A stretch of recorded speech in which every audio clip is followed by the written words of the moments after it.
Play RPGs for long enough and you are bound to have a character die. In fact, with how tough that first fight in the D&D 5e starter set is, play for 10 minutes and you might have a character die. Hint, hint, Wizards of the Coast. But, character death. It sucks, right? Does it have to suck, though?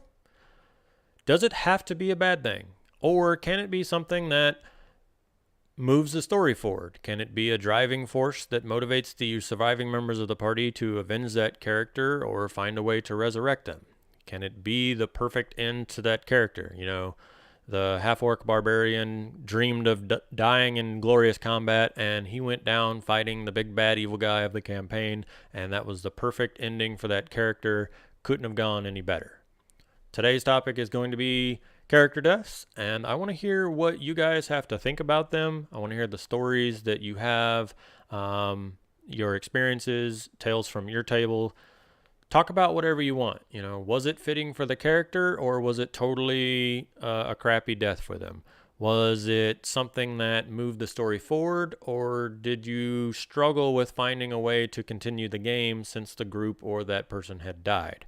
Was it easy to mesh new members of the group into the group, or did you have to really work as it?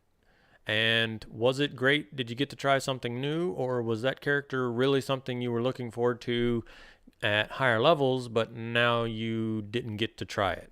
So, for my answer, I'm going to talk about 2 character deaths that I had recently. They were in back-to-back campaigns with the same group, so I had the joy of having 2 characters killed by the same guy, the same GM. No grudge though. He's great.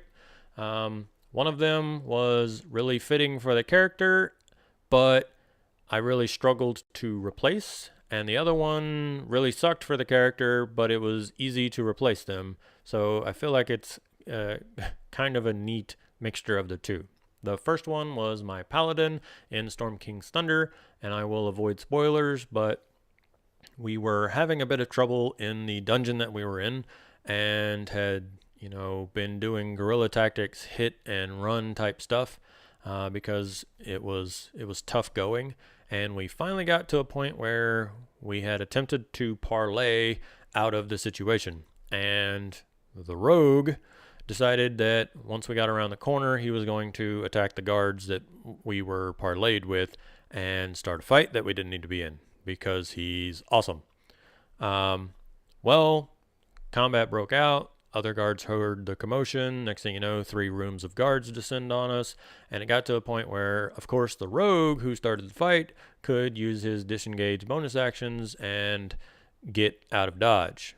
Us slower paladins and clerics were not so lucky. And my paladin, being the righteous fighter that he was not going to turn, tail, and run while his friends were still in combat, because we had been surrounded. There was no way for them to get out. So he fought the good fight, and he died down there in a very fitting death. However, based on the campaign, again, no spoilers, but it was very hard for the new character to have a reason to be where the group was, and more specifically, to be there to do the thing that the first group had done. Luckily, we had that one survivor, the rogue who ran away like a bitch, who was able to kind of rope the second group into the story once we started talking more. But the new characters really had to kind of struggle, because the NPC that set the first group on that quest was not around for the second group to also be on that quest. Great for the story, great for the character, tough for DMs and players to put together, but overall a good experience. Plus, Xanathar's Guide to Everything had just come out, so I was able to step away from a player's handbook build and go try something new. I got to check out the Celestial Warlock in my replacement character. So overall, positive gain, even though it took a little bit extra work. The second character death was only 2 weeks ago, and it was in Tomb of Annihilation. Apparently, it's a dangerous module.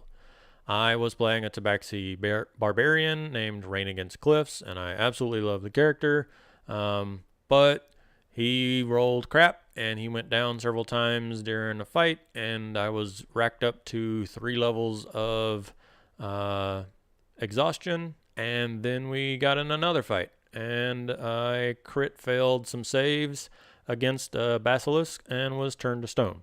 So my barbarian is now literally a hat rack in the bad guy's office. It's pretty great. But I really enjoyed that character. I was not done playing that character. In fact, we had just got to the point where I could start using some of the cool abilities that I wanted to use, and did not get to use them because nobody in my party was near enough for me to do my cool guardian of ancestral guardian barbarian stuff. So the one fight where I was like, yes, we are level 6, I get to do the cool stuff, I didn't get to use, and then I died. So it sucked. Luckily, it is easy for me to make a replacement character. I've done it, and based on the mission that we're on, again, no spoilers, but the mission and location that we're at, I found an easy way to hook the new player or the new character in. So it was not a lot of work to get the new character into the story, but I feel like I was almost robbed of that character.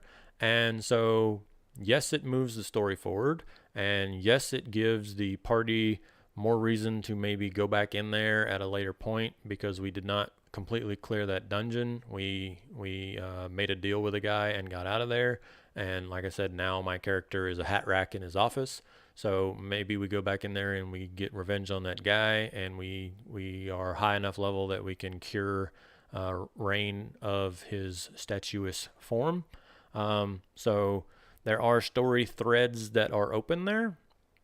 It was easy to get back in with a new character. Story was great, and there are things there, but man, do I totally feel robbed on that character. So those are my experiences in recent history with character death, and I really want to hear yours. I want to hear whether you found it easy to replace them or whether it was really tough. I want to hear whether it was, a single character death or 1 or 2 character deaths or a total party wipe and you had to figure out what to do. How did you handle it? How did the GM handle it? Was it overall a good situation or a bad situation? So thanks for listening.